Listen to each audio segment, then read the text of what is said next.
Beautiful. How are you? Nadia. I came prepared.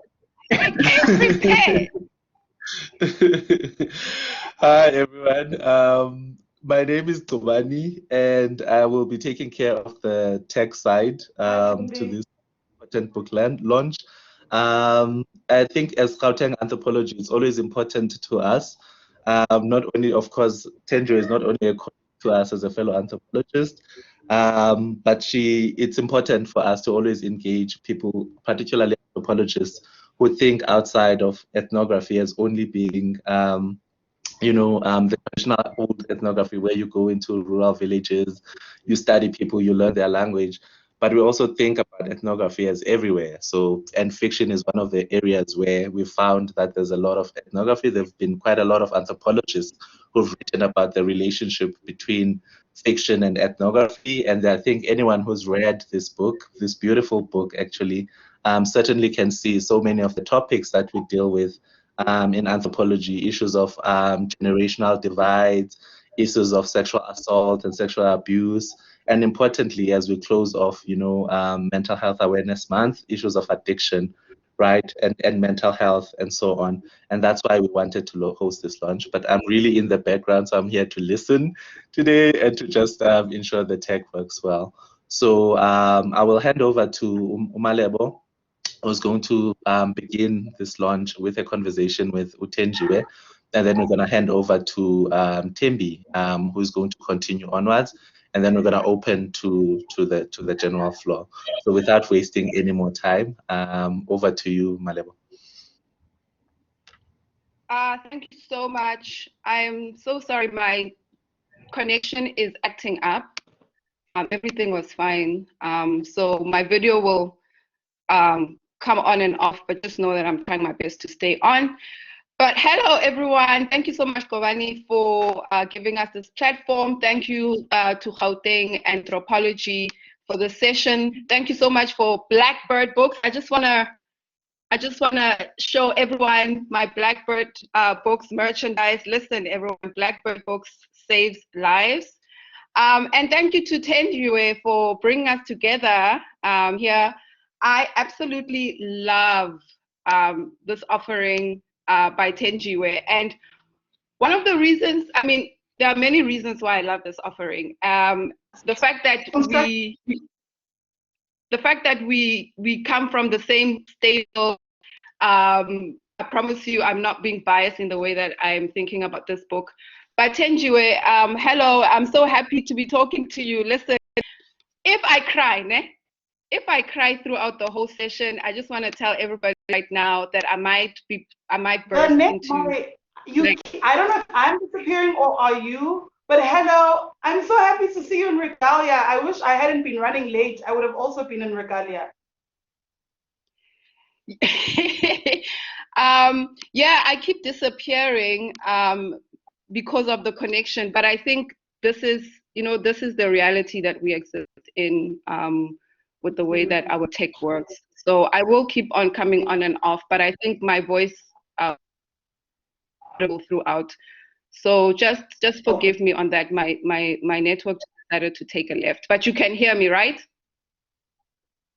Yes, I can, and I feel beautiful. It's also, yes, I can hear you. Can you hear me? I can hear you. So my video is also doing the same thing of disappearing and coming back. So can people please understand? Yeah. We can see and hear you both actually perfectly. So don't worry for now. Yeah. Okay. So, like I said, Thenjiwe, I think my session here is just going to be a whole lot of standing. It's just going to be a whole lot of standing. There's literally, I've got tears like lying here. And anytime they might decide to run, so I'm actually making that declaration at the moment. So I really, really, really sat with your book and savored it and savored the text. And I think where I want to begin is interested in why we write and the way that we write. And maybe I should start off with a quote that I want to situate in the first question that I want to ask you. And this quote is by Miriam Tladi in Remove the Chains, South African Censorship and the Black Writer. And she says, to the Philistines, the banners of books, the critics, we Black South African writers who are faced with the task of conscientizing ourselves and our people are writing for those whom we know are the relevant audience. We are not going to write in order to qualify or fit into your definitions of what you describe as true art. Our main objective is not to receive ballyhoo comments on our works. What is more important to us is that we should be allowed to reach our audience. Our duty is to write for our people and about them. We must bring back living memories of our noble past and true past, which have nearly been eradicated from our minds by the hatred, strife, and greed of others. And we would like to reflect our hopes, desires, sacrifices, and endurance in our present lives in the manner that we know will appeal to the people that we write for, right?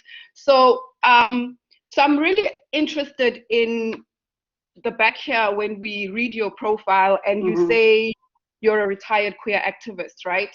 But I'm thinking about art and aesthete and the way that we think about art as art for art's sake.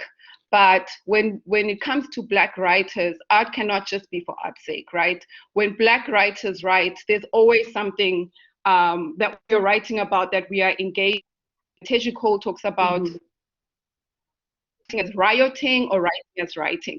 So as a writer, as somebody who writes, I want to know the process that you go through when you think about writing against a canon of literature that exists, a canon of literature that has been excluded, or canon of knowledge production, because you come from a discipline called anthropology, right? No,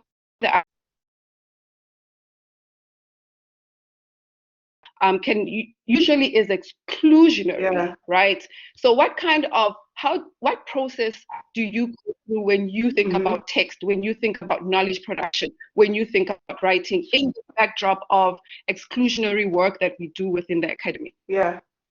Yeah.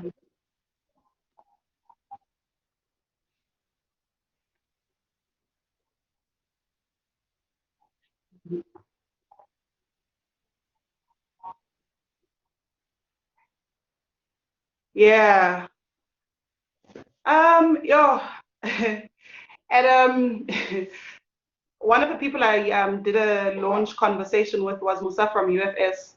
And one of the things I'll always remember about that Malebo is there in the middle of Tepotsula, in front of our stage, we'd illegally gotten into Lesotho, which is neither here or there for me. I don't care about laws. So we'd illegally gone to Lesotho to watch Tepotsula, and Date Kaifas, Bongo Muffin was there. And this is after a couple of Abandus. And Musa and I were very much, we met every year at Abantu all the time without fail, and then our December would start. And in the process of that, I was writing this, somewhere in the between of writing this book. And I remember going, Musa, fuck books, dog. Fuck writing. Our books are so inaccessible that, and they can't, even if they were to give people the experience of watching Tepotsula live or Kaifas live or just Mamleta, they're so inaccessible that I was like, I don't care about this manuscript and it's never gonna come out. And I remember Musa fighting me. I don't remember what she said, but it was quite a heated argument in the middle of live music. And it had been a back and forth for me. It had been a back and forth for me even during my master's process, because one of the things that was I wrote even in isiZulu because I realized how inaccessible we are. And it hurts. I remember seeing the price of this book also and just being like, definitely the Black woman I write for and the Black woman I write about may not ever afford this book in a country that was giving 350 rands, and for me, it hurts. But also at in the sort of front page of my book, I use Zora Neale Hurston, who goes, "I feel the most colored when painted against a white canvas." And we know this. So when I was looking at Gloria Azal-Jua's quote right now about why it is that Black and brown women write, and why helps write, and obviously the people who Toni Morrison, and I think of all the Black women who've said why we write, and versus the academy, where I know that that thing sits there at Wits and is online and nobody's going to reach it. At least there's this. At least there's the conversations around it. At least I find ways to be accessible. So I came from a very disheartened place of, you know, Afro-pessimism. You know, yeah, we come from that era also of decolonial thought, and so we're very pessimistic about everything because that's the world. But essentially, if we don't do the work, nobody's going to read Makhosi's story. And there's been so many people who've encountered this book, and I don't know what to do with all of your encounters of the book. I have no idea what to do with your experience of the book, but I'm seeing queer women go, definitely this makes sense, and definitely, oh my God, this is a book that I can relate to. And I'm like, all right, hopefully the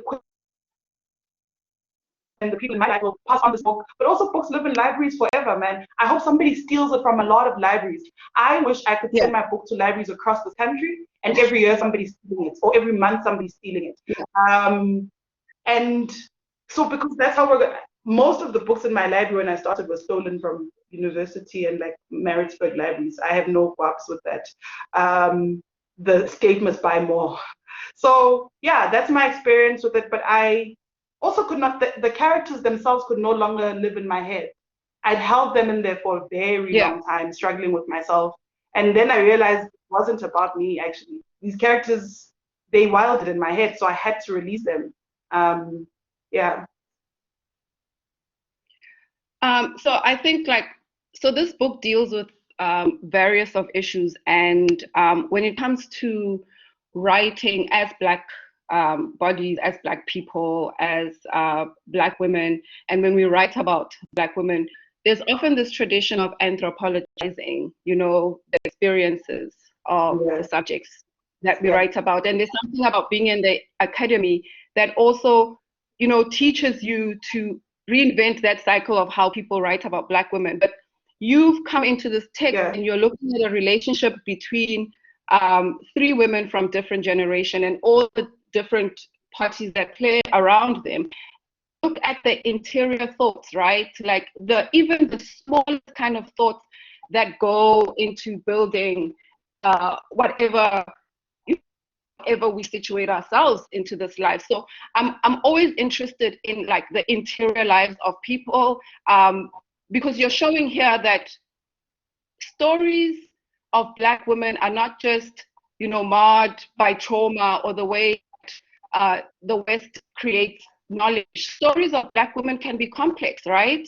In the midst of whatever issues that they're struggling with, you have these complex things that play in their lives, like love, like hope. So how important is it for you to go within the interior lives of characters and to bring complexity?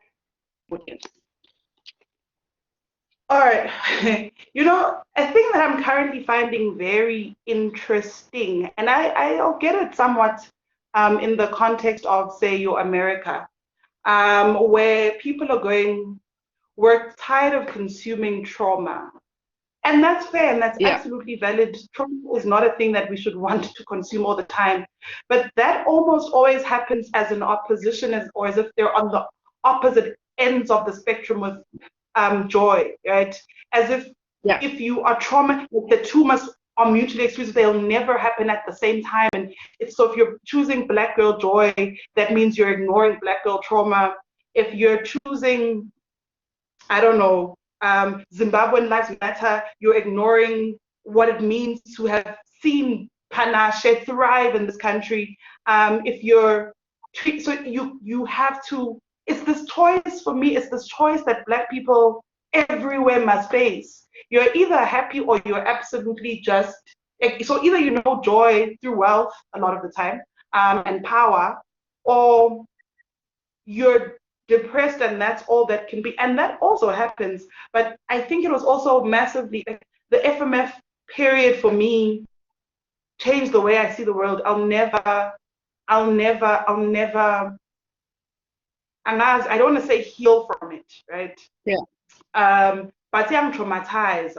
But goddamn, some of the best relationships I have from that place. For example, I unfortunately come from the history of a Rhodes University. And Rhodes University, I'm traumatized. But some of the best relations I have, and some of my best fucking everything from orgasms to joy to drunkennesses come from that place. And it's like, yeah, so for me, this like, there's a definite boundary between this and this. Denies us humanness, Malebo. It's like when we pretend that Black people can only be good and not bad. We're human. We're not either all the time, and everybody, well, okay, particularly white people. White people are allowed to be complex and depressed, but also smart. And oh my God, you're allowed to be a Van Gogh and be depressed. And you're allowed to be a that, you're allowed to be that. And with us, we have played into the how non-human we must be. You must choose to be either this or that. And that's dishonest, man. That's one of the most dishonest narratives of whatever this decolonial thing that we're in. And for me, then the gift that anthropology gave me, and I hated anthropology. I really definitely went into everything. And also I studied it at Rhodes in like 2008, 9. Of course, I hate anthropology. But what anthropology gave me, because as your Zora Neale Hurstins and your Glorias and brown and Black women in anthropology, they said it's something about how we go back to study our own, or how, whatever that narrative is. And most of these women come out with amazing novels after this. I think of Their Eyes Are Watching God. Is that because you go into the field and you are neither, but also you are both, but also you are everything. So when you go into a field that feels anything like home, you're not just a researcher. I think it is also Gloria who goes, the Black anthropologist in the field cannot hide her naked breasts behind books, right? Because most we're going to study these naked women. And then we realize, no, but these naked breasts look like ours, or whatever it is that the conversation we have. So it's dishonest. It's dishonest. It's dehumanizing. We can exist as holistic beings, and it was important for me to bring out the holisticness of the Black woman I've known, you know, because that's where I write from. So, yeah. So let's talk about the Black women that you know, and just before we go to Thembi, just a thought here on the Black women that we know, and when we reclaim, you know, this idea of reclaiming the voice, writing ourselves into existence, going back into history, and looking at stories that were muted, that were banned. Not that they were not there, not that because of this idea that we were not creating, but it's the way in which stories were allowed or not allowed to take precedence. So in this idea of reclaiming Black women's stories, there's always the notion that this Black woman that we're reclaiming stories for is the cisgendered heterosexual woman, and that's where it ends, where this fulfills the binaries of what the patriarchy that we're fighting for. We're fighting patriarchy that serves men, because and when we say we are women, we mean we are cisgendered heterosexual women. And then there's almost this this whole thing that's reproduced on how then we think about how queerness existed, and how then do we unearth the queerness that existed that we've never seen, right? That we've never seen before us when it comes to history. So how do you think about the intersections of the different stories that you tell, and in the way that history, or even us, when we write, how we can exclude other bodies? I don't want to use the word bodies, but I think in making my point, how do we then bring... Given the internet and digital vibes, some of us are Black bodies and others of us are digital vibes. Our consulting. Yeah, so this whole idea of when we reclaim voices, we only reclaim for this woman, and these other voices do not appear. How did you go about thinking about that when you were telling your story? Because your interior lives includes a range of issues, especially like with queerness as well.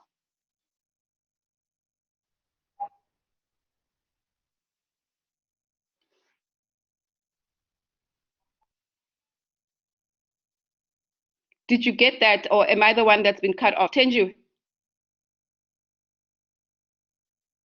Okay. Oh. Yeah.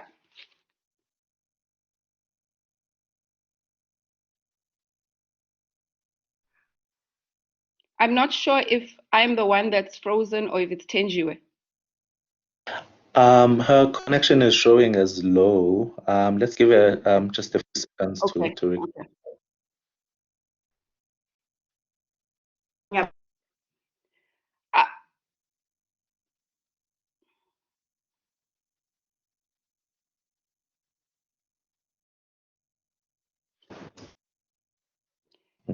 Okay, she's back. Okay, Thenjiwe, you'd have to start from the beginning because we didn't get anything that you said.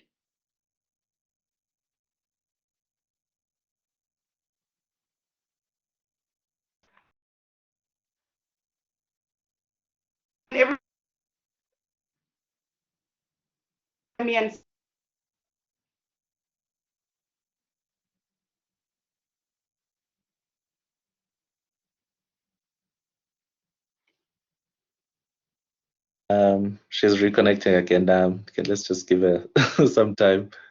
Yeah. This is one of the reasons why I miss physical spaces, but everyone understands, you know, navigating this digital world comes with these things. Absolutely, absolutely. She's gonna come back in a few seconds. Let's just give her a second.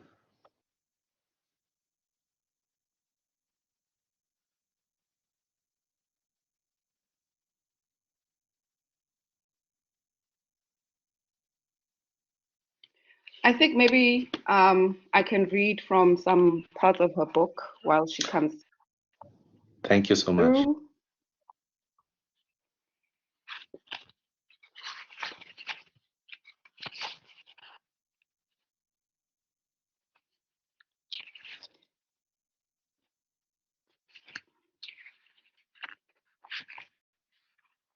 I mean, we didn't prepare to read, but yeah. There's a part that really gripped me that I think I want to share.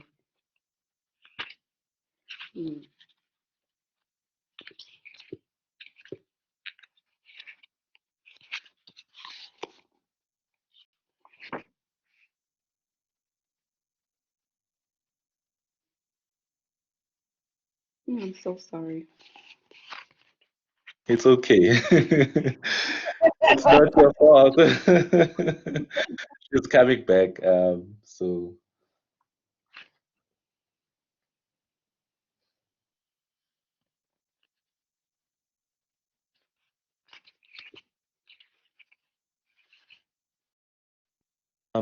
Thembi, just prepare yourself in the next 5 minutes or so. You are gonna be going up next. Okay, cool. Ready?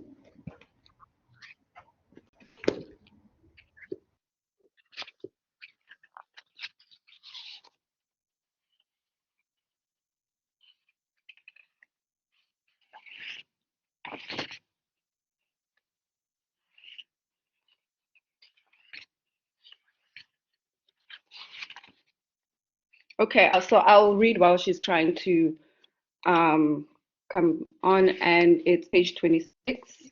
Sure, thank you. And she writes, the British had grown invasive with marking their territories, setting rules and borders. My father and I seem to remember the time differently. Ah, Graham. We defeated Graham by being clever, was what he told the children. Oh, memory. He knew like everyone else. It wasn't like he claimed it was, nor was it as easy, especially in the houses which only had women, and worse still, when girls tried going to school. Simply passing Graham's gate was a gruesome task. It was a few older girls who started using the hole in the fence towards the end of the farm. It led to just above the Van Rieenen farm, which was a farm with old white people who only had the cleaning staff moving in and out of there. No one young lived there, and so there was seldom inside or security there. The older girls told a few of us, and so the fence became our new gate. Eventually, the sheriffs, who were higher than the security guards and only came to check the numbers, realized the girls were no longer passing by the gate, but were still being seen in uniform on the other side. Heading to school, that was when they banned girls from going to school throughout Nottingham Road and Imfofana. They came to the schools to drag us out if we were found. Those of us who were younger could get away with looking like boys in class. Pilisiwe was caught by the sheriff using the hole in the fence once. She was beaten to near death. It was then that the fence was taken down. When they took Pilisiwe away, Izintombi went to see her in hospital. The rumor was she told them one thing, a thing we were never meant to know, a secret for Izintombi Ezindala, no mama. There were rumors about what the secret was too. Yes, they were demanding cow tax, but it was Izintombi Zendawo who tore the fence down in anger. When Izintombi came back from the hospital that day, they looked possessed. Even the men could not stop them, so they joined and eventually took over. Graham's fence was left outside his house. The Van Rienens disappeared in the middle of the night in fear. The sheriffs would not let us rest for months after, basking in the moments when they would find women and girls alone in a rondavo. So how are we doing? Everyone endaweni. Continue, sorry. Everyone endaweni knew to show no signs of weakness. We rejoiced when we heard Umagcina had made Graham eat ushefu. She was known as a witch and remained feared as a witch, but she was the witch who freed us. Then they introduced compulsory school fees in higher secondary school, and immediately the number of girls in the school decreased. Even the girls we had walked to school with disappeared. After everything, after having taken down Graham's fence, here they were at the mercy of school fees. They couldn't destroy school fees like they had destroyed the fence. Sure. I mean, I think it's interesting because it starts off with saying, my father and I seem to remember the time differently, whereas the father says, Graham, we defeated Graham by being clever. And when Dudu then recollects the story, it's kind of like from a different point of view, interior point of view, and then the way that history usually gets written in terms of who gets to claim victory in terms of who took Graham's fence down. So I found the use of storytelling to kind of bring that out was interesting. Oh, there she's back. I'm trying to be back. I've tried 3 different devices. You are back now. We can hear and see you. And for whatever reason, it just wouldn't. All right, sure. I'm very sorry, everyone. Yeah, I think you could just like just continue your answer to my last question, and then we'll go to Thembi. But while you were connecting, I just read some text from your book. So you could just talk about the interiority and cisgendered women and how then the queer story is important in this time. Yeah.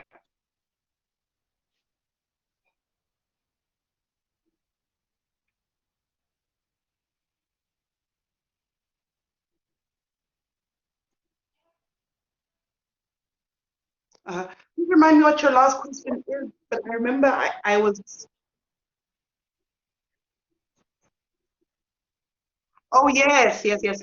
So I wanted to say that, so the thing is, Ngiyabasaba belungu, because I am not at all of the school of thought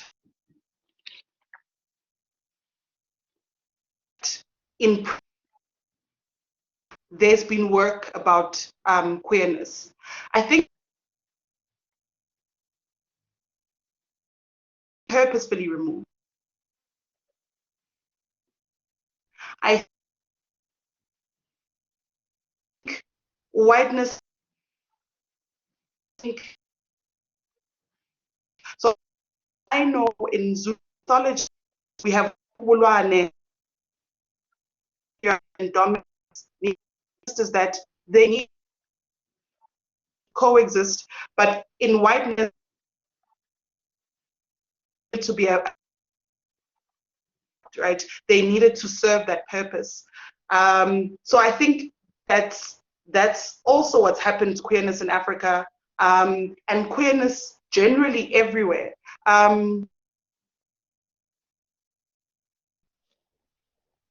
Oh no.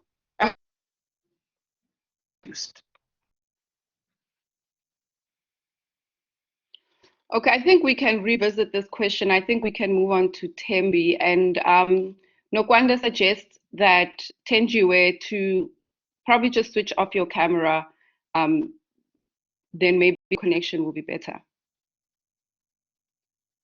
So I think we can revisit this question after discussion with Thembi, if it's okay. So Thenjiwe, if you switch off your camera and just stick with the audio, I think we should be fine then. The audio. Okay, Thembi. So Thembi, I'm going to give it. I'm going to. Just let me know when you can all hear me, please. Yes, we can. Okay, just let me know if you can hear me, please. We can hear you. Can you hear us? Can everyone hear me? All right, thank you. So sorry. All right, thank you. So yes, so that's what I was saying, that for me it's part of the white agenda that cisness exists in the way that it doesn't, as does heterosexuality, as does the binary of gender. I think for me in most African, even if you're reading as problematic as it is Mutwa's work and Ben Okri's work, all of those works for me speak of the idea that sexuality has always been bigger than this. It has always been larger than what we know now. So I don't even think I was writing against anything. I was just writing the things that I now know for fact. And I would like to write in a way where other queer people know that their existence is factual, their existence is historical, but not just with me. I write right on the shoulders of the likes of Obaba Nkunzi and Zethu Matebeni. It's not, maybe the nature of this work is, fictional, is new-ish in the canon, but even then, Keletso also writes short stories. I don't think, and again, like Nakaritor, I don't think that any of it is remotely new. I just think white people want us to think that. And I mean, I think they did well. They're winning. But yeah, so that was the answer to that. And then when I came in, Malebo, you were speaking about, you were reading the chapter where Dudu's father and Dudu tell the story differently.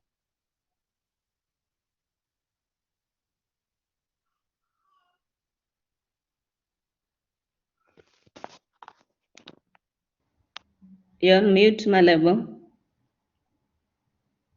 Yeah, okay, I thought it was me again. She's on mute. Oh, okay. So so Thenjiwe, I was reading because you were struggling with the connection, but I think we'll revisit that later. I just want to give Thembi an opportunity, and then we'll pick on that later. Thanks, Thembi. All right. Cool. Hi, Thenjiwe. Hi, Thembi, unjani? Uphila unjani? Ngiyaphila, ngiyacela lokhu ngiyamalala. I-Wi-Fi ayivumi. Hi, indaba zama-network is what it is. It's the world of religion. It's a world where we can't connect anymore. That's what we're trying to do. That's true. That's very true. Thanks for this opportunity, actually, for me to speak to you. So by way of introduction, I'm Thembi. I am the founder of Mamsidoll Media. So I proofread your book, actually. So I was introduced to your work before it went to print. So for me, it was a very, let's say, spiritual experience to read it. And I think even after the fact, I wrote Utabiso paragraphs about it, and saying I needed to meet this lady who wrote this book because wow. So when she then approached me to say, would I want to be in conversation with you, I was like, hell yeah, I want to be in conversation with you. So I'm quite excited to be here. Congratulations on your debut novel. I think you've done really, really well. And I think, yeah, just to start off from my side, your title, All Gomorrahs Are The Same. I think that was a catchy title for me even when I got the manuscript. I was like, this sounds interesting. You know, what is this about? Knowing Ubuti, you know, Sodom and Gomorrah are reference cities in the Bible, which are characterized with immorality, etc. And, you know, God then shows his wrath on the cities and destroys them. But also linking that to your actual novel where you speak about New Jerusalem, or rather, Makhosi, the character, speaks about New Jerusalem and says that, you know, if I literally read it from the text, does the ocean know where echoes go? Does the ocean know that there is never a new Jerusalem? Just same old Gomorrahs, like Alex, Dipslut, Sobantu, and Jigajo. And those aren't even the worst of the Gomorrahs we must face while chasing new Jerusalems. So I'm interested in what the title meant for you and the metaphorical nature that you've used Gomorrah to tell the story. If we could just sort of delve into that a little bit.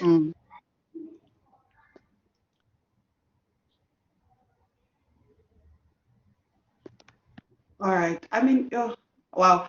If there's a thing I haven't done is heard, I very much try not to listen to people read the. I am shocked at the things that are in that book myself. I've seen quotes and I'm like, yo, what were you going through? What was this character? And yeah, so that's the thing I hadn't encountered. Every time people ask me, they just ask about specifically the title, but they never read back text. So yeah, that's so I feel like I'm experiencing the book with everyone right now, and that's wild.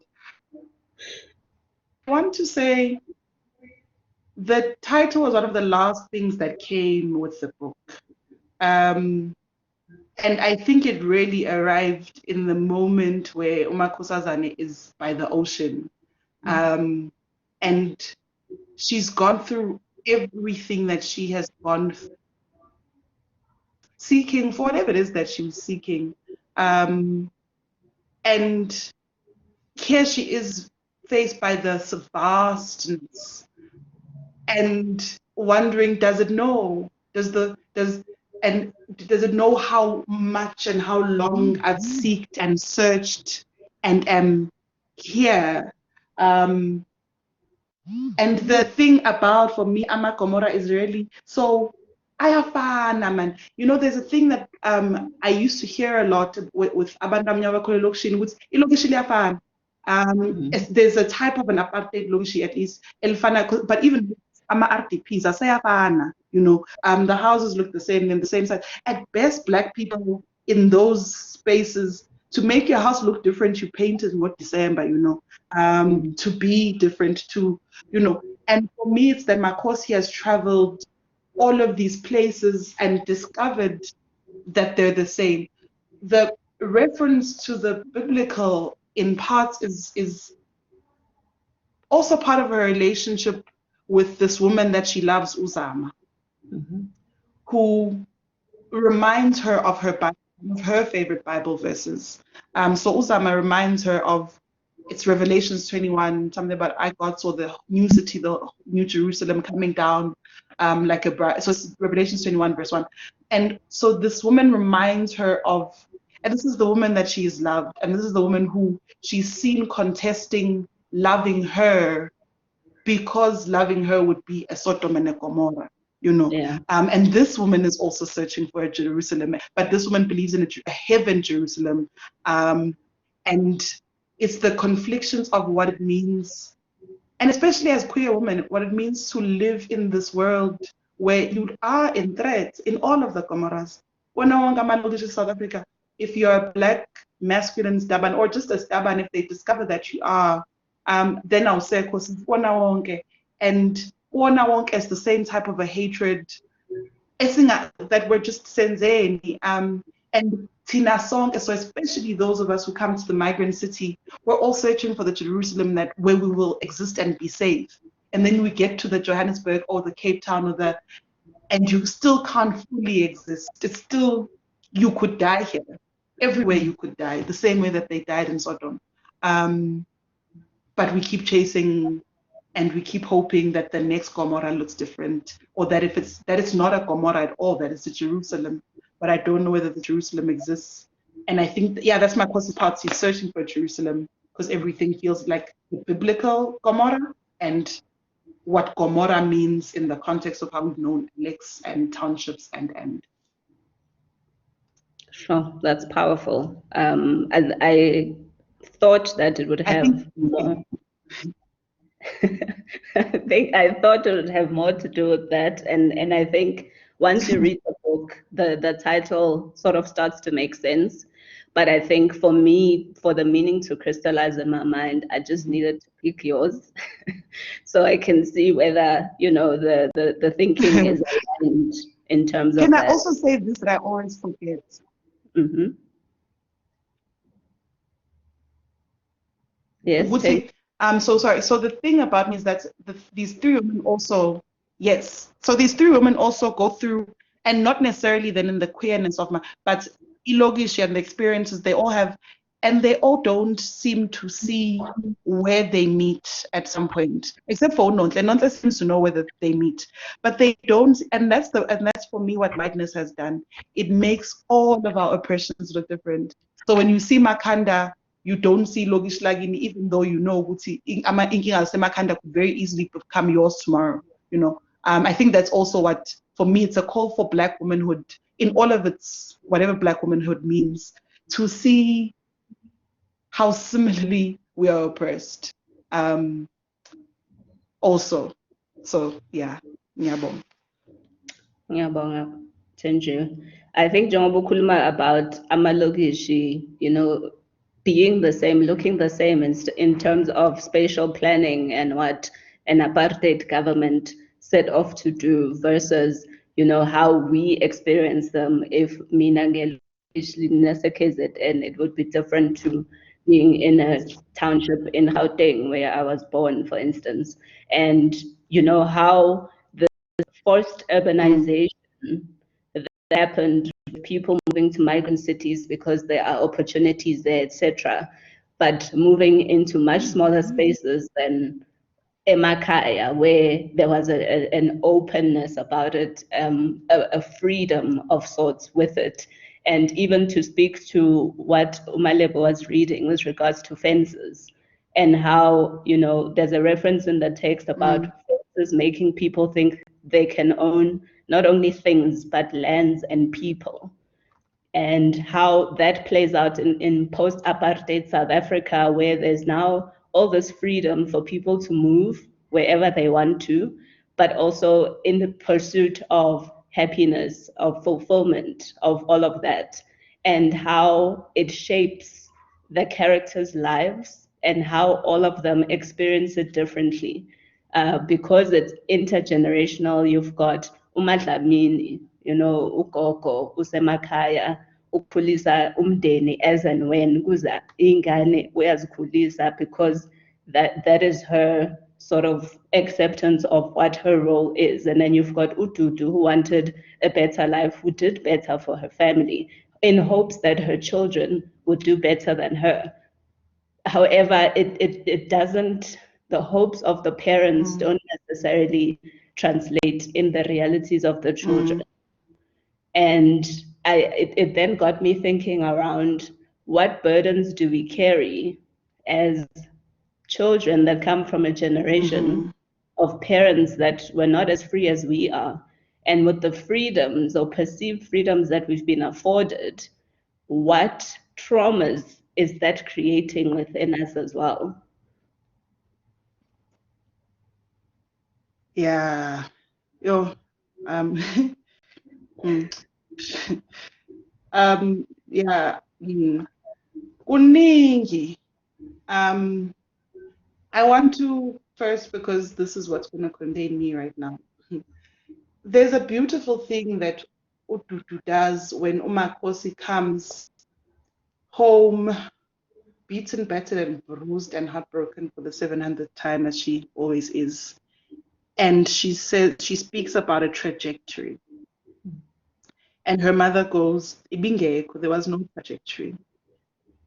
And Umakhosazana insists that there was a trajectory. And she lays in her mother's arms that night, and it's a ritual she's done numerous times, because the ways in which we get hit by the workings of our parents towards a dream, it's not an instant one. It's not the concept of it black text now. If black text I nje ikubambe at 25. If black text uyayibuilda. The first time ufika elokishini ufika ubathwengela uyayibuilda leyo black text. The time ufika ne-hockey bag, no, you are building the black text. Then you go to a university, it's growing. By the time that the degree is on the wall at your mother's house, that thing has been building. So it's not and I think so. Then by the time usebenza and it shocks you, this is again the thing about the systems of whiteness, that they are so good at making us forget. We then get shocked that when did so much, when did it fall on amahlombami, but it's been building. But capitalism was telling you that no, this is all for you. This is an individual game.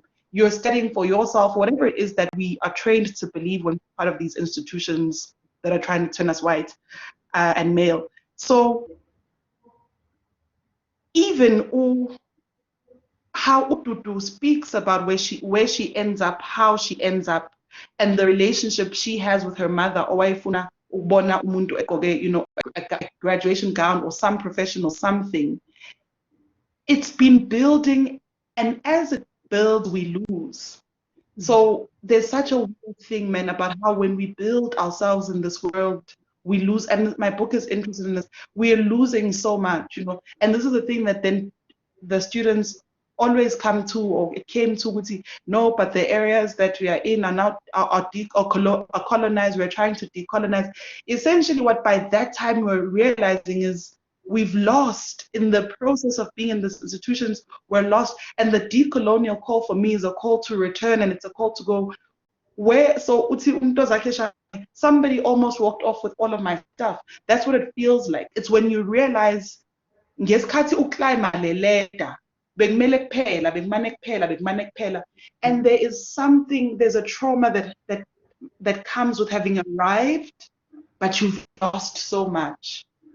One of a thing I say often is, I am scared of both my prayers and the answers to my prayers, because angazi what it is, but I know as I have accumulated being closer to whiteness, I have to lose. There's something that just, for whatever reason, whiteness is so strong that it struggles to coexist with everything else.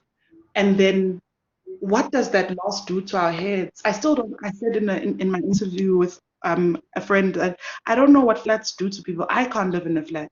I can nothing. Everything was weird for me. Like, why is somebody on top? Why is somebody underneath? Why can I hear? Why does this person not have privacy? Why am I hearing them having sex? Why do I know their favorite playlist? There's something to me about, yeah, man, the migrant city and accumulation, and we're accumulating wealth in a bank card or whatever it is that it is, but it's come at a price, and I still don't know what to do with that trauma. Because I don't think that when we speak, and this is why mental health is so important, I don't think that when we speak about what it's taken us to get to where we are, we speak about all the things we've lost along the way. Basis is where mentally we are not okay, and we can't even place when and why and how. All we've known is loss. We've lost languages, we've lost dress, we've lost culture.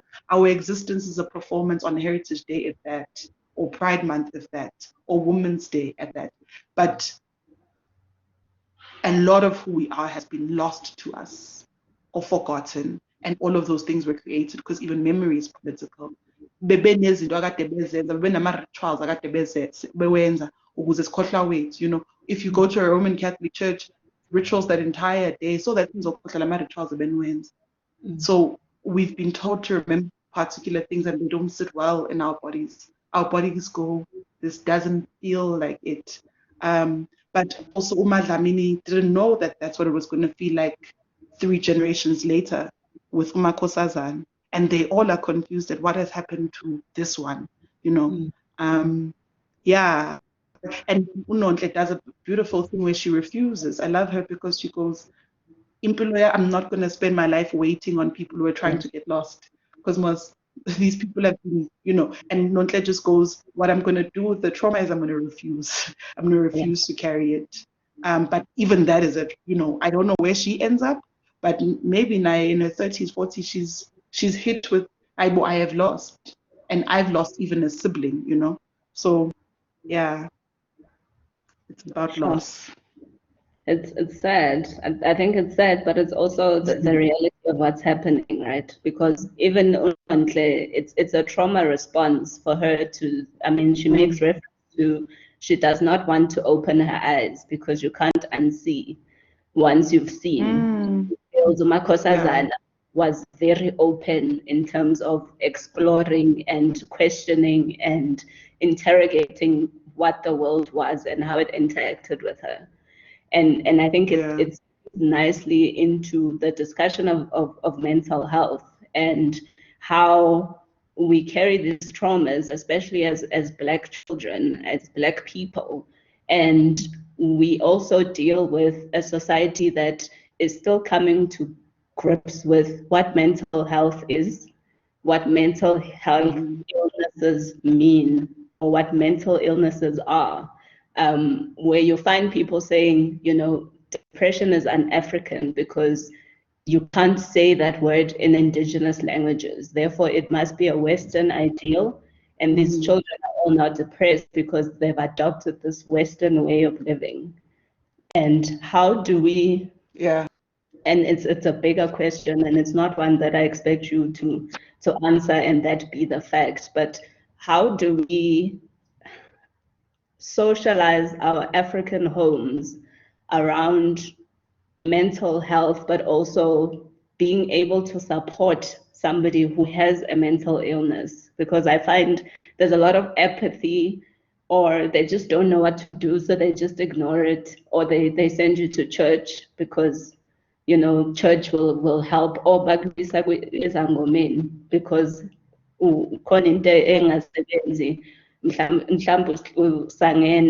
and you know you need sort of divine intervention, as it were, for you to be okay. And I guess it's a bigger, broader social discussion, but it's around how do we handle and deal and come to grips with mental awareness, mental health awareness in Black homes specifically. Yeah. I mean, I think, for me, forgetting is also like memory loss, forgetting are like key things of the ways in which I think about the world. Even here, I want to say that it is not us. It's not a Black thing to not know mental illness and mental distress and mental trauma. I think, you know, in their words, for example, this idea that there are a lot of words that they may not be words for the things directly translated to English, but also English is not, you know, the pedestal. But there are words that I know growing up that meant something. So, for example, a thing that used to get told to me was nginamatata. I understand that now as anxiety. And so now I'm able to go, no, amatata ami is because so I have to go, I can't, if somebody goes, Thenjiwe, oh, namatata, I go, it's not a thing I can stop. My brain is already doing a thing and even with abantu abangingizayo and stuttering, we're able to recognize, no, okay, lo muntu rationalizing, because even stuttering is such a difficult thing to do where your words are coming faster or whatever it is, or they're coming slower than, And also sikule, and trigger warning, but I'm going to use the word nkule ngalo, and I hope it doesn't offend abantu, but nkule mina anyway, inhlanya bezikhona everywhere. That wasn't new. It's not new, and different people have dealt with it differently. I do think that so then in the ways that we understand it, I think that a lot of how we understand our health and wellness is through a Western lens. For me, even ubungoma, man, for me, it does it this thing of says Twasa Sonke shows it Twasa Sonke because the amount of traumas that we're carrying. And for me, ubungoma is also in very many parts a healing process. This idea of going to a stranger's house, living with 700 people and dealing with other people's and then dancing the whole night or whatever it is that you're doing there, that's a process of healing. And I think sometimes it is the language that makes us inaccessible because sifika sesassume ukuthi aba understand or sifika sesinalama notions ethu no but I think we've watched depressed people emalokishini all the time. We've watched people with addiction all the time. But also the worlds are different, right? So the methods of healing now are therapy and naming them the things that we're naming them. And so I think maybe one of our massive works is to do a naming work and to engage our parents in a naming of what do we mean when we say, what do these things mean in reference to what you've known? Because we've given everything new names. And then sibekube ithina esidisjunctured nabo, and then we go abasaz. I really think that given nyaupe, given drugs, given itik, given insango, given like the fact that insangos existed as shrooms are a thing that are not indigenous to people everywhere.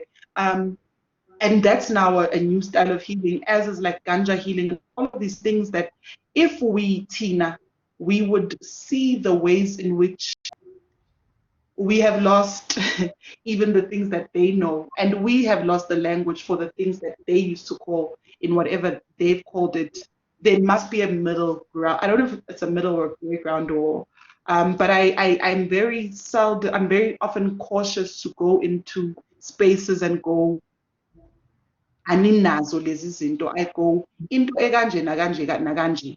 Many chaza nina nithi yini, you know, and then I find out the words and I go, okay, no, yeah, silashwa kanjani manje. No, uya kanje nakanje nakanje. So that's my approach, because I think this is where Nonhle also loses out a lot. I wish Nonhle would have gone and spoke.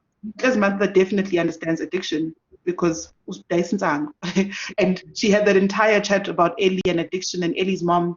But Nonhle never is able to, and it's not so Nonhle assumes her mother doesn't know, right? Because the words that Nonhle has for it are different from the words that her mother has for it. And then Nonhle is lonely for a very long time, till the end, when I think there are things that she could have asked, when this happens, or when this feels like this, and when this, what do I call this in a way that you understand? And I think we need to do that. I really think we need to do that work, because I believe Black women have plethoras and layers of ways that we will learn to heal, and they will teach us. And I mean, right now, like, there's a lot of people doing astrology and this, and making it cool on social media, and I appreciate it. But so much of that work is work that's been there for a very long time. It's nebesingas. Yeah. Or tinabesibiza astrology, you know.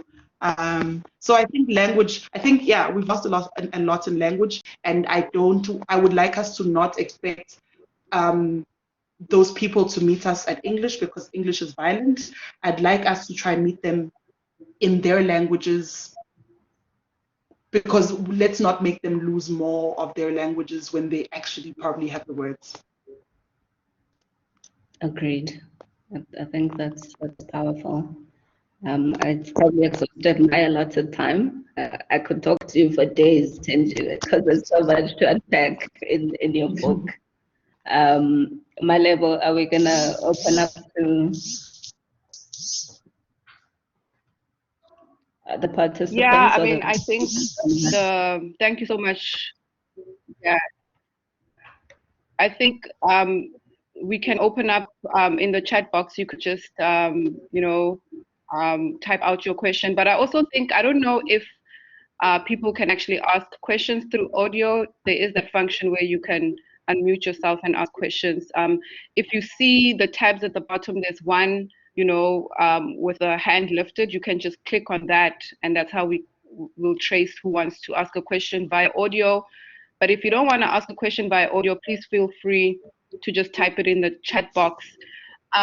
So while everyone is compiling the questions, I think I want to just comment on the last conversation you were having around mental illnesses and the ideas that maybe, it's un-African, or that we don't have words for mental illness, and does it mean that it did not exist, or does it mean that, we did not identify it and have modalities? I always think about my grandmother, who, when I didn't know what was happening, and as you say, Thenjiwe, where I would be overwhelmed, she would boil some herbs, and she would ask me to steam, and watch my breath.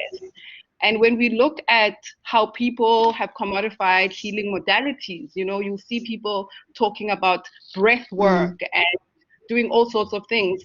But our grandparents knew things. But what I'm interested in, with that reality, we follow these interior lives of these three women, and as you rightly put it, that Nonhle is in a place where she probably can distance herself from a lot of things. But if we look at Makhosi and Dudu, and you look at different point of views, right? Like how anger is formed and how conditioning is formed. How are we able to hold both traumas as valid without erasing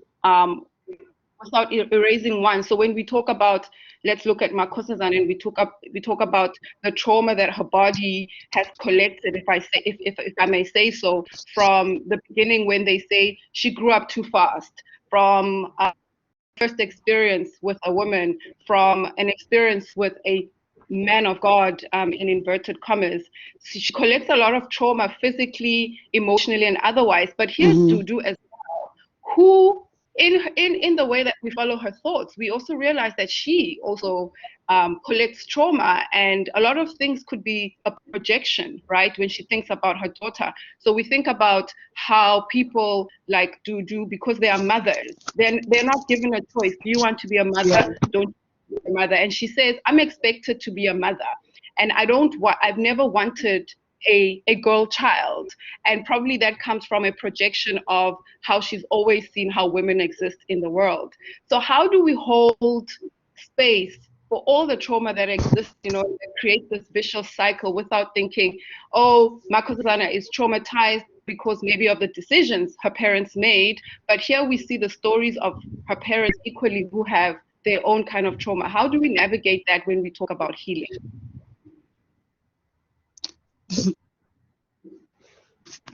Mina personally, let me say, and for many questions that will hit me throughout the many discussions I'll have a lot of angazi, what we do with, I don't know what we do with it. I have no idea what we do with the trauma we carry.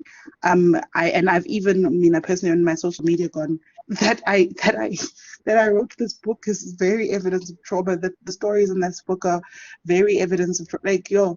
And in fact, one of the things, and this is, I'll highlight it as so Makhosi is violated by a white woman first. Makhosi first sexual is being violated by a white woman who goes, put a tampon up my vagina, right? And this is, again, the types of violences and traumas that sometimes, and then throughout the book, and even when people engage the book, and not to, because this is a thing that with that I try to do of, don't focus on the cishet rape. That in itself is absolutely evidence of, one, how we don't see white women's violence as violence. Everybody, like, there are 2 rape scenes in this book, but even Makhosi herself does not process that as that. And at some point, the cishet rape that shakes her, and it does what it does. And there's traumas that we ignore, and there's traumas that we do what we do. We numb. Makhosi knows a lot, but what the women in this book all seem to do is their attempt to escape, and I don't know whether it works for anyone. But even when Dudu picks Thulani as a husband, Dudu is escaping the trauma that she's seen her mother go through. So she goes, I've seen this thing, what I'm going to do is I'm not going to mimic it. And then she picks the laziest of masculinities, and I'm so sorry for her, because the things that were once attractive about this man, she's just like, why can't you fucking get up? How the book starts, like function, you know, versus this very performative father that she had who was abusive. So she's trying to escape her trauma. Makhosazana sees her mother's traumas of just, you're working too hard, and she doesn't want to be in that trauma, and she tries to, and Makhosazana escapes throughout the book until Makhosazana escapes.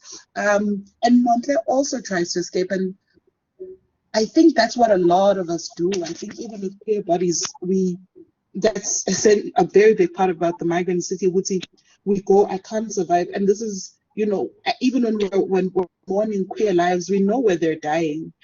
We know that it's very seldom an observatory or Rondebosch or Rhodes University on campus, or where is this where we live? Bedford View, Kensington, Sandton. There's particular spaces that we don't go to because of the trauma or whatever, and we don't exist in them full time. And I think that's what a lot of us have been doing for a very long time. We're escaping. We're going, the monster is too big, the trauma is too big, let me escape it. And I don't know how we don't do that. I don't know what method of healing there is. Yeah.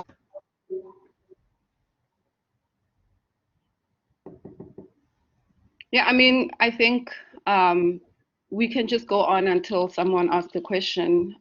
So just to remind everyone, we are in conversation with Thenjiwe Mswane, and we are discussing this book, All Gomorrahs Are The Same. And I think one of the things that everyone who's read the book, or I speak for myself, is, you know, there were a lot of tears and there were a lot of emotions. And, you know, you want to be angry at one character, but then the way that you've written them, you know, one goes through a lot of emotions when you're reading this text. And when we think about healing, I mean, there's a time where Makhosazana, you know, interacts with Zama, and we see, like, in the beginning, the relationship that Makhosazana had with Zama, and how Makhosazana says Zama is her first love and her soulmate, right?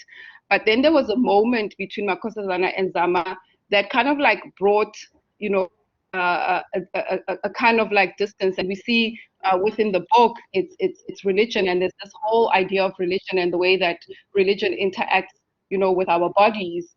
But what struck me is when Makhosazana was seeking, you know, when Makhosazana was trying to figure things out, when Makhosazana ran away before that final running, Makhosazana ran into back to Zama, and it was as if Makhosazana thought, if I run to Zama, maybe that maybe I'll find some solace, maybe I'll find healing, because this is my first love, not realizing that back then there was already something that came in between them. But she was adamant that probably running to Zama she'll find some healing, or she'll find some solace.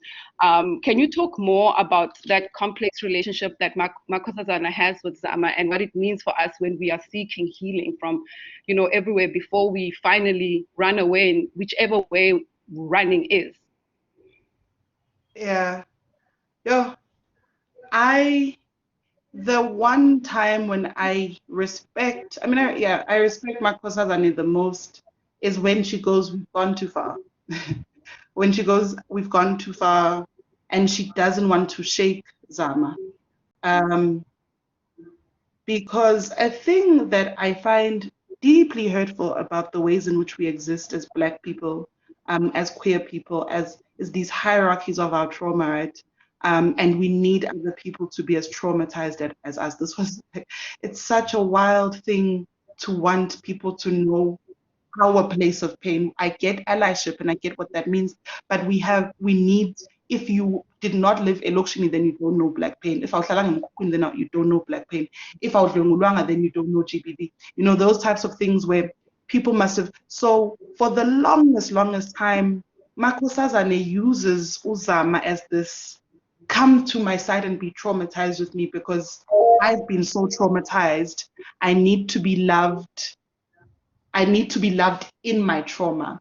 And then she frees her in this, I won't. So, and then she tells the reader why she's there, but she hadn't told. But for me, it was when she realizes that our solidarity shouldn't be points of trauma. I think our solidarity should be our existences, that systematically we exist in the places that we do. And throughout, Makhosazane has wanted this woman to be an ally and to be queer and to be, and I don't know whether Uzama is or isn't, but she just wants all these things from her that she then also does to Nonhle, where she wants them to experience the world, but she's not. It's a painful place. Why do you invite people to sit in your trauma and not in your healing, you know? So that's for me was this. It's one. Yeah, I love that relationship, but I love mostly that Makhosazane goes, it's okay. Yeah, it's okay. It's okay. Live in your beautiful house. Have a Bible verse. That's what's healing you. And if you're fine, no, I'm at peace with that. I'm not gonna try to open your eyes in the ways that I try to do with every other person, because that's also such a system. Yeah, and yeah, what system is that? But there's a system where whiteness has created us to sit together only in pain and in mourning, and we sometimes we're not together. You know, so you know, black families were there for imngcwabo definitely, but we may not all be there for the in-between moments. We may not all be there for the graduations or the birthday parties or the mangmangs, but we consider ourselves community because they're ngcwaban. And that's a painful thing, which I appreciate Makhosazane for letting go. But yeah, she loves her. And also I love that. I love how Makhosazane loves Zama, because it's very different also to how she loves Tumi.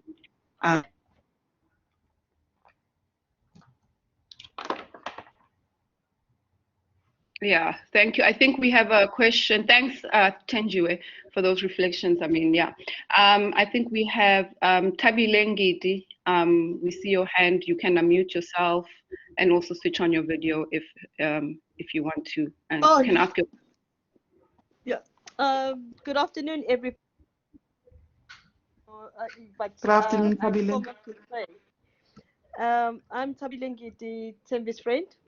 I love how you talked about election, you know, as if this matters didn't happen. You took me, as you were speaking, you took me back to down memory lane in Sayingane as I was a child, okay?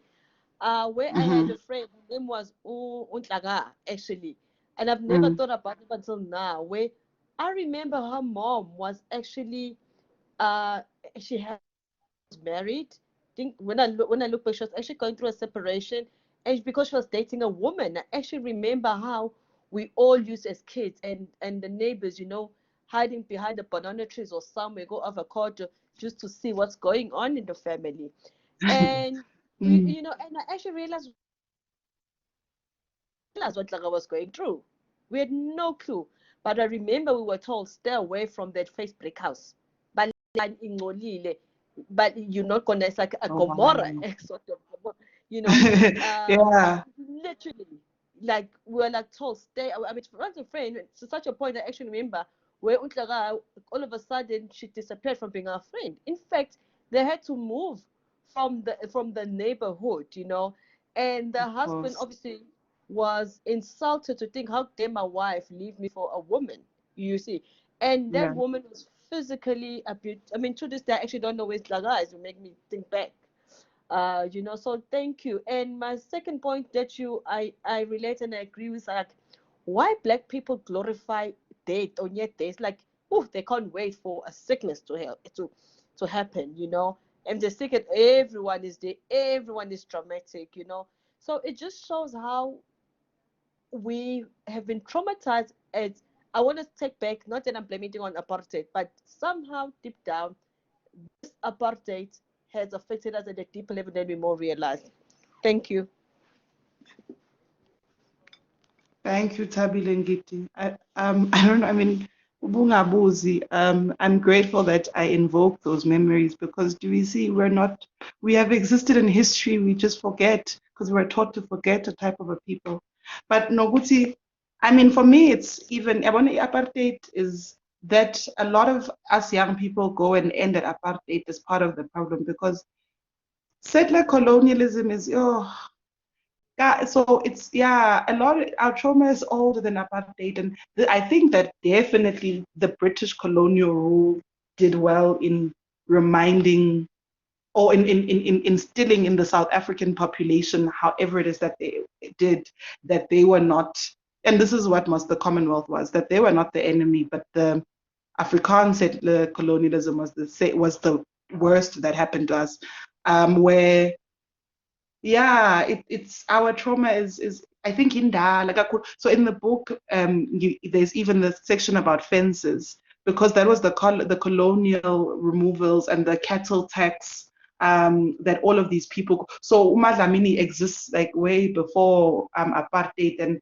they've known cattle tax and cattle that the British started. That is how the Afrikaans could then build and grow the migrant cities in the ways that they do. So I think, kuningi man, kuningi, and I'm very interested in somebody writing about healing all of it. And not us just going, just Black Girl Joy. But also if people want to go Black Girl Joy, that's fine. Ngiyabonga Tabile, sorry.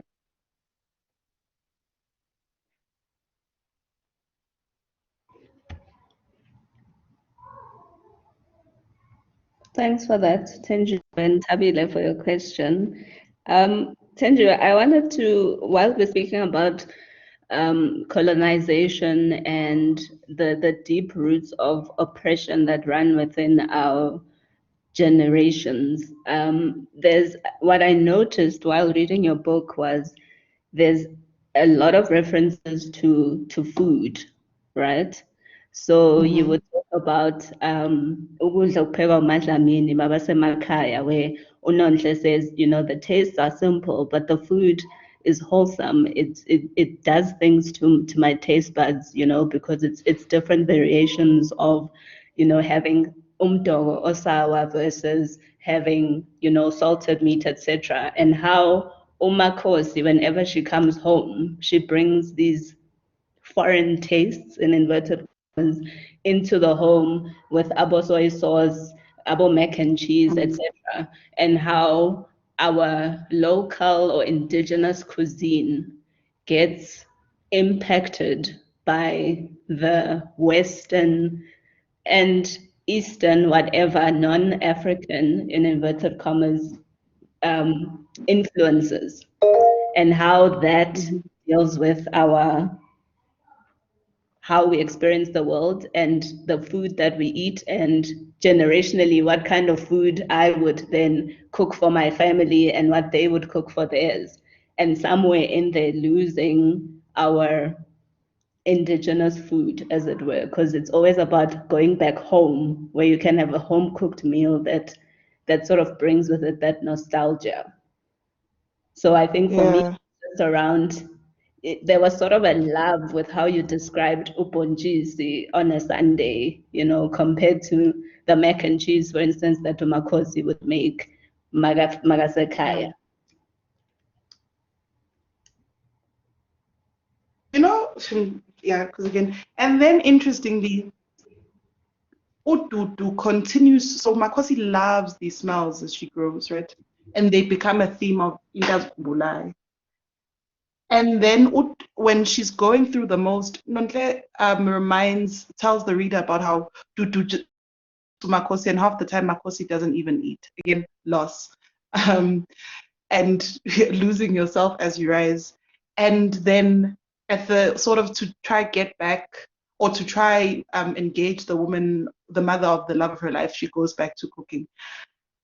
I think, I think again, it's the theme ear loss because Makhosazane loses so much throughout. Makhosazane loses so much throughout this book, and it's in the small things, it's in the intricacies of, and thank you for seeing that, it's in the intricacies of how this one thing you used to love doing, you know, you come home now and you say to your sister something about sophisticated palettes, you know, you've just, I think I'm trying to have a conversation about the simple things and the threads that we lose. So even how the book is shaped from Sugemakaya to, it's the simple, it's like those, they are lost. And food is such an integral part of how we know who we are. So for me, it's that the project that took away everything and took away Amakaya Etu and took away Islimi Zetu and took, it is to go, it took everything, literally everything. And then when it rebrands itself, everything about who we are is expensive. Right now, Iplazi is millions, you know. Asinayo leyo mali. So when every time it rebrands, asena imali yoku-afforda. And it's wild for me that we are taught to lose ourselves throughout our lives to then come and try buy ourselves back to ourselves in weird capitalistic manners. I mean, I appreciate the luxury brands that use, whether it's Xhosaness or Ndebele-ness or the African flag, but that those things are so inaccessible and so expensive when all our lives we've been taught to lose these things. Manje, it's cool to wear these things that are traditional but sezine nomswenko wokubiza. And so, and then it speaks to how we've sold ourselves to capitalism. And that's also a massive, massive monster. Esingabhekani nayo particularly. But yeah, how we get sold to ourselves for me is just, it's one of those things that fascinates me. And then to here is a brand of yourself. Buy this now for 19,999 rand. Ucansi at Joburg is the most expensive thing. Just trying to go get like ucansi. I'm like, there's no way. I would really rather wait for Monday. There's so many things that I encounter here. I'm just like, no way. Mabone, like I encounter Mabone and I'm like, no way. I encounter people experiencing Kwamaimai in like this, say, esterilizer, CNZ, cool CNZ, and I'm like, there's no way. This is what a right blackness looks like. It looks like mimicking our grandparents and our histories and really going to Sakumzi. I'm just like, really? This is what this looks like? It looks like a more expensive versions of the things we left. All right, capitalism, you win. So yeah, but it won in everything. It won in everything. And I appreciate you for seeing that thread. That's him. Thanks, Thenjiwe. Goban, you have your hand up. Sure. Thank you so much, both, of course, to Malebo and certainly to Thembi for wonderful facilitation. It's been really a rich conversation for an equally rich book. My question is really around spirituality, which also informs so much of the narrative. And I think I was really struck when I was reading the book around the tension around what it means to not only live well, but also tensions around what it means to die, and not to die in the biological, physiological sense, but also issues around spiritual death. So there's quite a lot in the book, and I'm thinking specifically on chapter 19, and there's one of my, I don't know, it's so dark, I don't want to say my favorite, but one of the moments that really struck me is that moment with Rinelwe in the kitchen in Graham's house. I just want to read one page from that because I think it will explain what I'm trying to ask. Let me just get my glasses, sorry. Okay, it goes, the world that hurts us forgets to lick our wounds, she says, disrupting my thoughts. And some wounds first become septic, hey? Her eyes start welling up, tears falling onto the knife. I am septic. I think I am septic. I need her to know it is not me, that it is beyond my control, that I am diseased and septic. Septicemia can be healed, she says, as she turns back to look at me, the knife now in front of her. She stands facing me, looking into my eyes. Or it can kill you, I say. You seem to be choosing death, she says. I think we have a choice on death. I think we decide when we are done. I think we negotiate with izinyanya. I think they tell us, ezakokwenu, izinyanya are telling you you have to be here for longer. It's not for you to, it's not you who is refusing. Stay here for what though, I ask, hoping this time the answer she gives me will find a place. The knife is still in her hand. The light above her head makes the knife reflect as she moves her hand. She comes closer to hand me the joint. The knife dangles as she is caught in a cough. Water? I ask. She shakes her head as her eyes almost pop out from the cough. Iyangena, I joke. She doesn't laugh. She kisses me on the cheek as she walks out. I want to give her one final hug, but something won't let me. I can't move. I'm tired of hurting the people I love. Suicide or self-destruction, I think, sorry, everything hurts others in the process though. Death, the ultimate self-destruction. I type another suicide letter. I need to. I'm going home to Uma, and I'm going to try to be my healthiest. She needs me to be strong. Note number 17. Writing suicide letters is what gives me strength now, or at least they remind me that I'm not strong enough to kill myself. So I must be strong here for Ma. So I think for me that when I read that part, it was so interesting to think about because I thought it was so expensive. We write a lot, certainly in medical anthropology, around that, you know, trying to really convince people that death is not only just physiological, but that sometimes people live basically almost dead existences. And it was interesting for me how you inserted the spiritual dimension, which is really then what we often don't write about, the realm of the ancestral realm, right? Which is also that thing that Toni Morrison also writes about, which is that we are actually called to be alive rather than we ask as human beings. It's not a coincidence that we're here.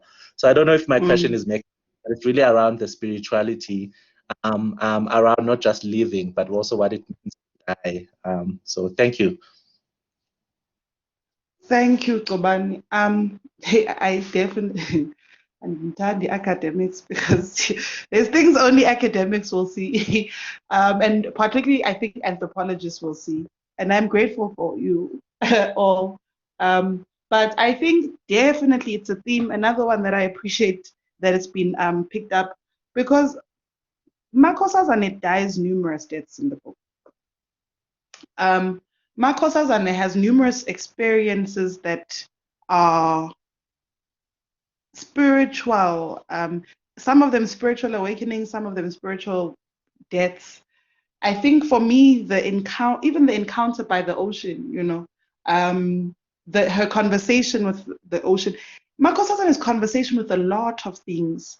There's the scene where her umamncane has died, and she transitions from playing cards to idugu and then sweeping and knowing what to do every single day on that day around morning. And morning is a spiritual practice, Mos. And for the first time, I think Nonhle sees her as spiritual and sees us and is shocked because this is not the sister that she knows, but here her sister is mourning like the other Black woman that she knows and is practicing this. If I will do the things, the spiritual practices of mourning in my people. And then for me, it's some of her final sort of scenes. I think Makhosi has, throughout the book, there's spiritual encounters where she lets people know. I think that when she encounters the boyfriend Katumi, and he says the things that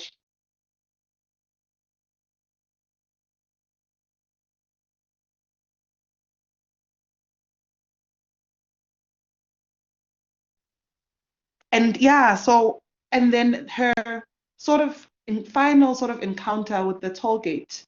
Because Nyani, what is happening to Makhosi? So I think, given now the context that you've given, Kobani, which I appreciate, because she's known and she's encountered people who've said things like this about Iznyani.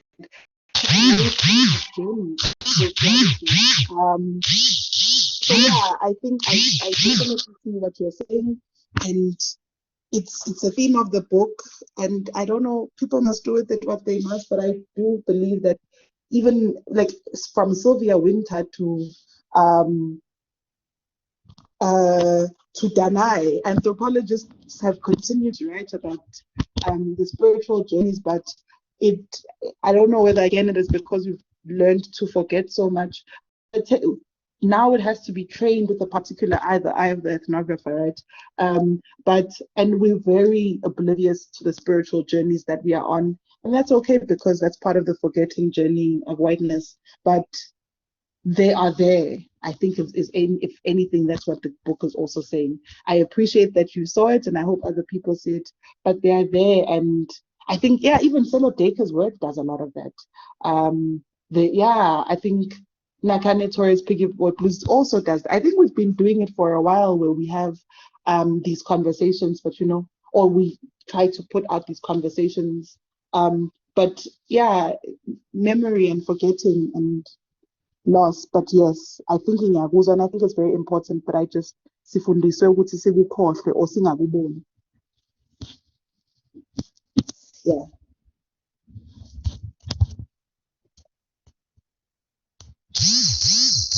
Thanks,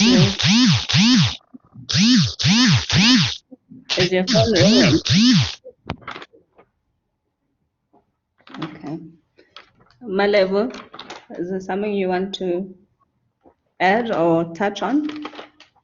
Yeah, I mean, that's a really deep question around the many kinds of deaths, the body goes through, or the physical, and touching on the spiritual aspect. I mean, I don't think that this is a question, but just an observation. As Thenjiwe was,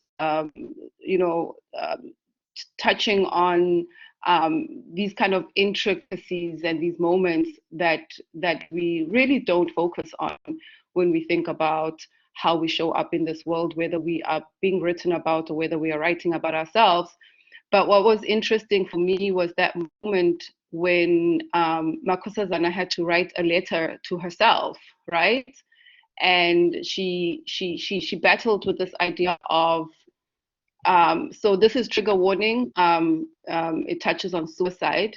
So she battles with this idea of, okay, fine, I've been asked to write a letter to myself, so I'm being afforded an opportunity to really look at my life and to really, maybe be kind to myself in the way that I'm asked to reflect. And as she starts writing that letter to herself, she says, I've never written a letter to myself, but maybe I have, because I've written many suicide notes. And these suicide notes, sound like I'm writing letters to myself. And then we see that Makhosazana has this relationship with death, right? Relationship with exiting, relationship with how do I show up in this world? And as you say, Thenjiwe, that capitalism wins all the time, even with people who are adamant that they are fighting capitalism, you just see how complicated the relationship becomes on how then do you show up in a system that hates you, show up in a system that, that wants you to replicate it, even in your efforts of trying to be free. So I'm interested in this relationship that Makhosazana has with death, that she has with I'm here and then I'm going to exit.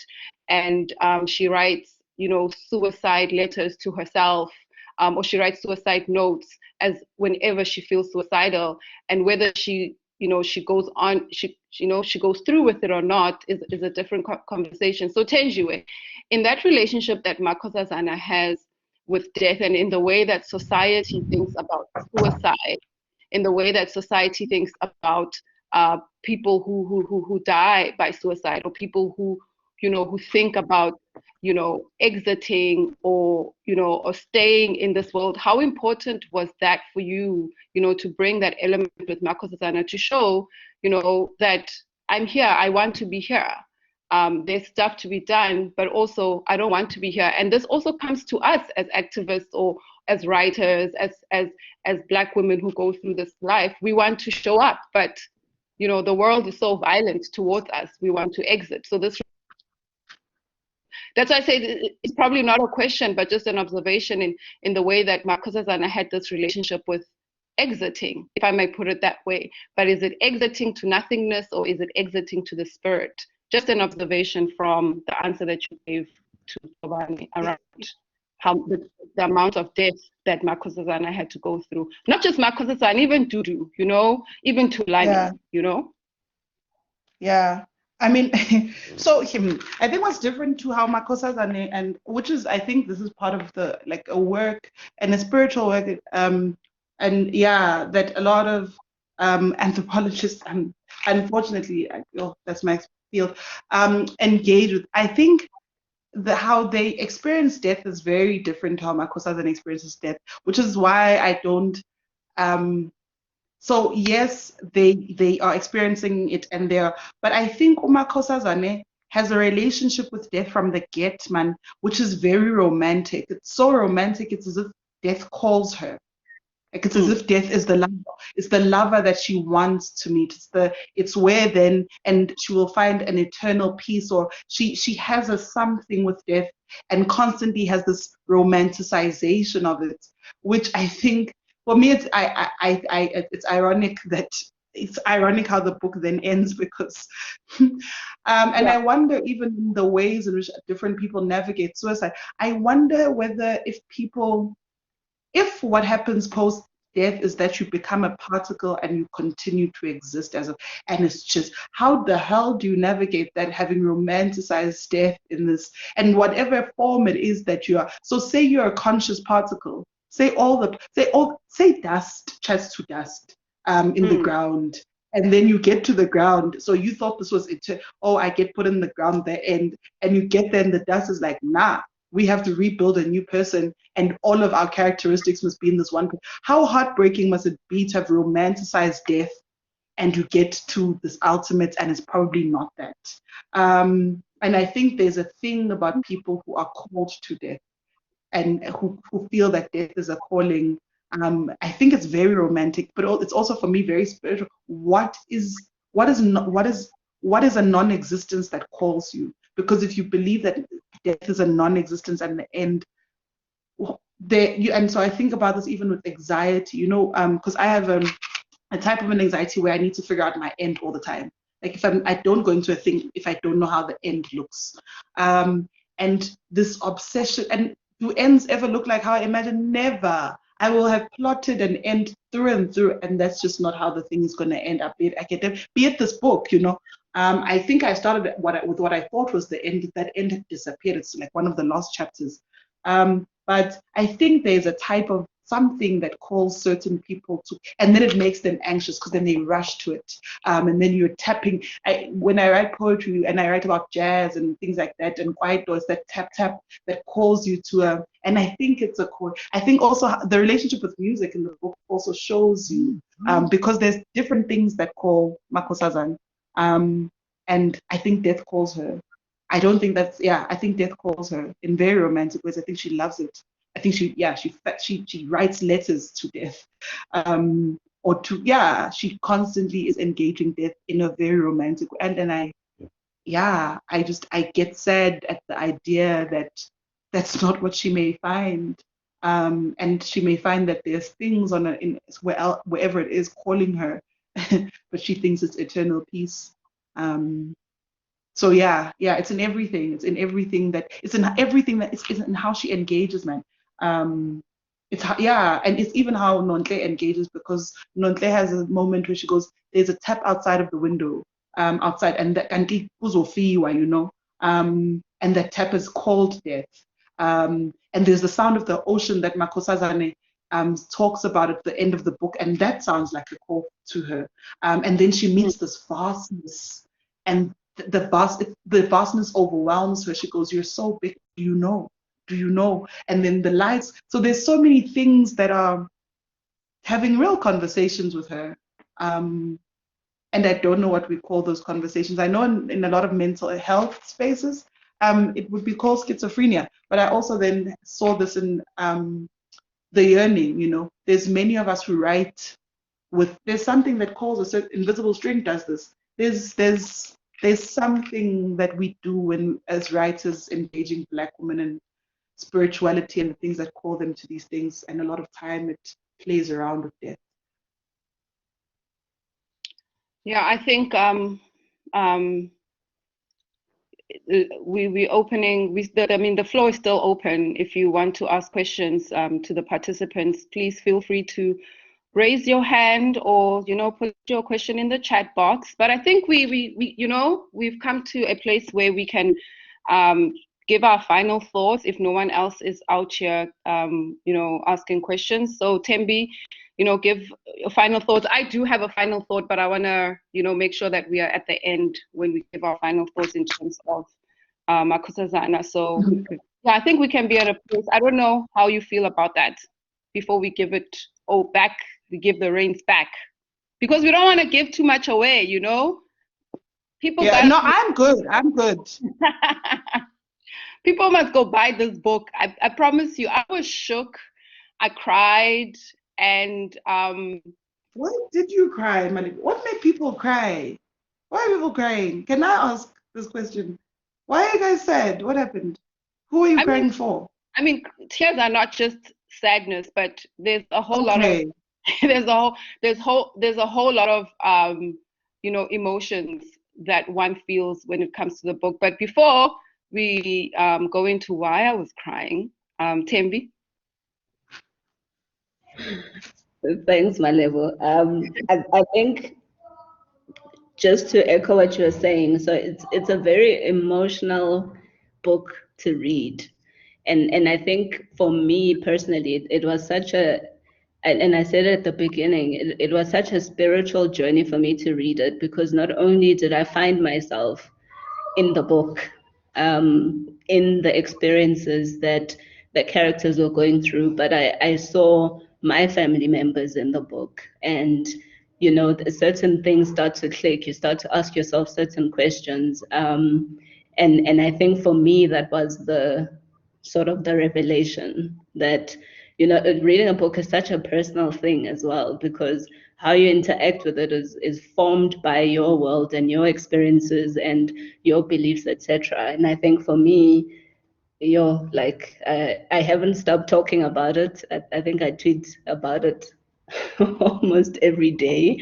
and I post it on all my social media networks, because I think it's a book that is so important for everybody to read and engage with. And I think there's a certain sadness that I feel when I think about Makhosazana specifically. I just feel like she was always set apart, like she was always just outside on the periphery of everything that was happening, and she had such a strong desire to engage with it and engage with the world and her experiences fully, but there was always just something that prevented her from doing that, sort of as if there was a fence and she was not actively participating in the experiences that are happening around her. So yeah, I think for me, Thenjiwe, it's amazing. When it's my turn to pick a book for my book club, I'm definitely picking All Gomorrahs Are The Same, because I think it's a novel that will appeal to many, regardless of your background, but also so well articulated in its themes without being preachy, because some authors get preachy about certain subjects. I didn't feel that way at all. It was very organic reading it. I loved your style of writing, very inclusive, conversational. It felt like I was talking to my friend while reading it. So thank you for your gift. Thank you for this book. Thank you so much, Thembi. Thank you. Angazi. Thank you. I've been overwhelmed by you and other people's responses, Malebo as well, Kobani. Thank you. And thank you for appreciating my style of writing. It took me a very long time to have a relationship with the style of writing that I do, and just to go, it's readable. I really used to think I write weird. It took me a very, very long time. So thank you. Yeah, I think for me, when we talk about style of writing, Thenjiwe, there's power You know, I read the quote by Miriam Tladi in the beginning where, you know, I often think about who do we write for? Do we just write for accolades, or do we write to fit in certain, you know, circles that say, oh, the way that you write, you drape your words, you know, on the couch. Or do you really write rioting? So I think for me, what I appreciated when I was reading the text is, you know, at the center of everything is the way that you dealt with the interior lives of these intergenerational relationships,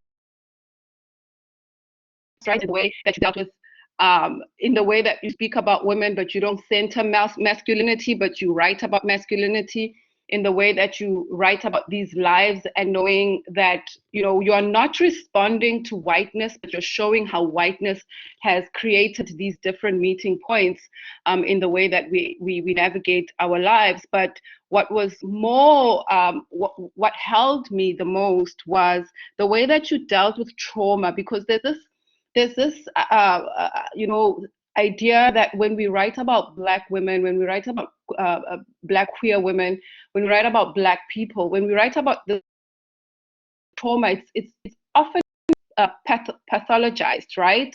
So people want to read the deep traumatic stories, want to eat them up. It's eat these traumatic stories, but then there's a way that certain bodies, and when they experience trauma, they are protected, and the way that when Black people experience trauma, it has to be available for everyone to consume. So I love how also going into these interiority, the way that you treat it, you didn't pathologize, but you made them very clear that, you know, we deal with trauma, but also we deal with all these other things that exist.